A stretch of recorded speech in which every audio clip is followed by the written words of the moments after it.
السلام علیکم، میں ہوں شگفتہ یوسف اور آپ دیکھ رہے ہیں میرا یوٹیوب چینل شگفتہ یوسف اور خوددار معاشرہ۔ ہم اس سے پہلے آپ کے سامنے شکوہ پیش کر چکے جس میں ہم نے مشکل الفاظ کے معنی اور تشریح آپ کے سامنے پیش کی۔ آج سے ہم آپ کے سامنے جواب شکوہ پیش کریں گے۔ علامہ اقبال کی یہ نظم 1913 میں ایک جلسہ عام میں پڑھی گئی تھی جو موچی دروازے کے باہر بعد نماز مغرب ایک منعقد ہوا۔ یہ نظم بھی علامہ اقبال چھپوا کر لائے تھے اور ہزاروں کی تعداد میں یہ جلسہ گاہ میں ہی بک گئی تھی۔ اس کی پوری رقم بلکان فنڈ میں دے دی گئی تھی۔ جیسا کہ اس نظم یعنی جواب شکوہ کے نام سے ظاہر ہے کہ یہ گویا خدا کی طرف سے شکوے کا جواب ہے۔ اس کی جو ترتیب ہے یہ نظر ثانی کتابوں میں تھوڑا بہت تبدیل کیا گیا ہے۔ پہلا بند، دل سے جو بات نکلتی ہے اثر رکھتی ہے، پر نہیں طاقت پرواز مگر رکھتی ہے، قدسی الاصل ہے رفت پہ نظر رکھتی ہے، خاک سے اٹھتی ہے گردوں پہ گزر رکھتی ہے، عشق تھا فتنہ گرد سرکشو چالاک میرا، آسماں چیر گیا نالائے بے باک میرا، قدسی الاصل جس کی اصل پاک ہو پاکیزہ، رفت بلندی، خاک مراد زمین، گردوں آسمان، فتنہ گر فساد برپا کرنے والا، نالائے بے باک بے خوف فریاد۔ علامہ اقبال نے اس سے پہلے جو شکوہ کیا تو وہ دراصل اللہ رب العالمین کے حضور شکوہ کیا تھا اور وہ ان کی دل کی گہرائیوں سے نکلا تھا۔ جو بات دل سے نکلے وہ بڑی مؤثر ہوتی ہے، اگرچہ اس کے پر نہ ہوں مگر اس میں اڑنے کی قوت ہوتی ہے، وہ ہر جگہ پھیلتی ہے۔ ایسی بات کی اصل پاک ہوتی ہے، اس لیے وہ بلندی کی طرف جاتی ہے اور زمین سے اٹھ کر آسمان پر پہنچ جاتی ہے۔ میرا عشق فتنہ پیدا کرنے والا سرکش اور چالاک تھا، اسے کوئی چیز دبا نہیں سکتی تھی۔ میرا بے خوف نالا دل سے اٹھا تو آسمان چیر کر نکل گیا اور ایسی جگہ پہنچ گیا جہاں فرشتے رہتے ہیں۔ دوسرا بند، پیر گردوں نے کہا سن کے، کہیں ہے کوئی بولے سیارے سرے عرش بری ہے کوئی، چاند کہتا تھا نہیں اہل زمین ہے کوئی، کہکشاں کہتی تھی پوشیدہ یہی ہے کوئی، کچھ جو سمجھا میرے شکوے کو تو رضوان سمجھا، مجھے جنت سے نکالا ہوا انسان سمجھا۔ پیر گردوں،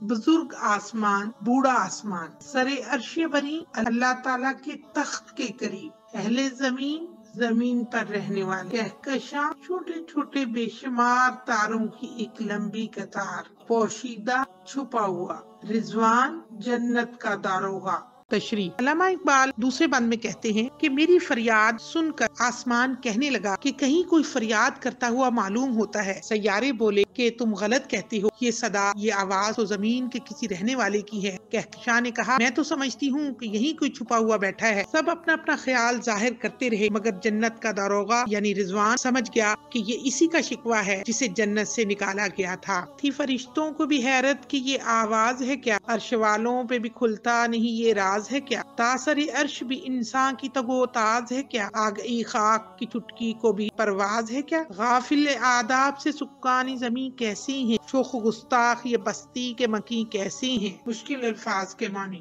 کھلتا نہیں ظاہر نہیں ہوتا، تاثر عرش عرش تک، تگو تاز بھاگ دوڑ یعنی کوشش کرنے والا، خاک کی چٹکی اس سے مراد انسان ہے، پرواز اڑنے کا طریقہ، غافل ناواقف، سکان زمین زمین پر رہنے والے، پستی کے مکین مراد زمین پر رہنے والے انسان ہی۔ علامہ اس بند میں کہتے ہیں کہ جب فرشتوں پر یہ راز کھلا کہ یہ آواز کیسی ہے اور کیا ہے تو وہ سوچ میں پڑ گئے کیا ایک انسان کی دوڑ دھوپ اور کوشش اس حد تک بھی ہو سکتی ہے عرش تک جا پہنچے۔ انہیں اس بات پر بہت تعجب ہوا کہ اس میں ایک بھید کیا ہے، آدمی کی دوڑ دھوپ اتنی طاقت رکھتی ہے کہ وہ عرش تک جا پہنچے، کیا اس مٹی کی چٹکی نے اڑنا سیکھ لیا ہے؟ مگر افسوس یہ زمین پر رہنے والے شریر اور گستاخ ہونے کی وجہ سے ادب کے تقاضوں سے ناآشنا ہے۔ دراصل علامہ اس بند میں یہ کہنا چاہ رہے ہیں کہ فرشتے بھی انسان کے اوپر افسوس کرتے ہیں کہ زمین والوں نے اتنی تو دوڑ دھوپ کر لی لیکن ادب کے تقاضوں کو پورا نہیں کیا، زمین کے رہنے والے ادب کے تقاضوں کو کس طرح پستے پوچھ ڈالے ہوئے ہیں، یہ پستی کے باشندے کس قدر شوخ اور گستاخ ہیں، اس قدر شوخ کہ اللہ سے بھی برہم ہے، تھا جو مسجود ملائک یہ وہی آدم ہے، عالم کیف ہے دانائے رموز